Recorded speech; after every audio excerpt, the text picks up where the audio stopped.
Since most people don't know the difference between generation transformation, how GPT works, and how it works with what data it's trained on, let's get into it.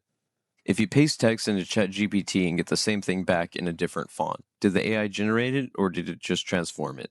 It transformed it. All it did was add emojis. And is that any different from using Grammarly? This video explains the real difference and why it matters. Definitions.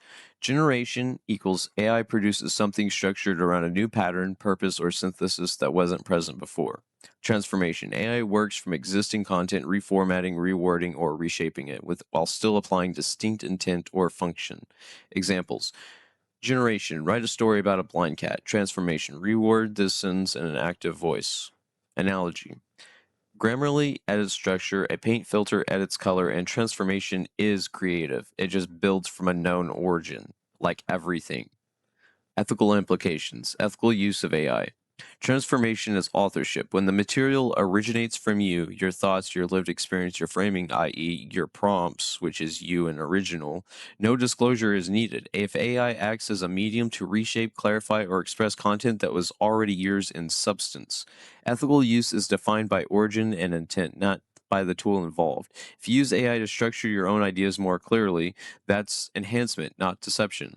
AI can reformat, refine, or remix, but when it starts with you, it stays yours. Misuse happens when you feed AI someone else's words or ideas and pass them off as your own, transformed or not. You rely on AI to simulate expertise, experience, or trauma you haven't lived.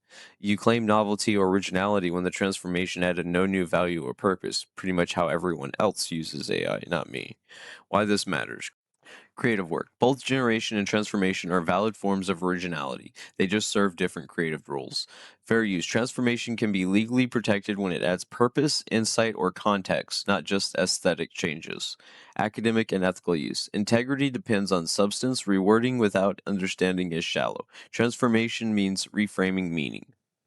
When AI is just a tool. AI isn't a ghostwriter, it's a tool, an interface between thought and expression. Compare it to a calculator for math for those with dyscalculia, Grammarly for grammar for those with dyslexia, and Photoshop by design. It enhances what's already yours, and when that's the case, you remain the author. Don't confuse polish with creation. Don't confuse transformation with imitation. AI is powerful, but you define its originality. Use AI with intent, respect both generation and transformation principles, and use your own role in the process. Here's an example of transformation. I wrote this, all of this, I wrote this. This is a prompt, and this is what I got out the bottom. So let's continue. If I train an AI on my lived experience as someone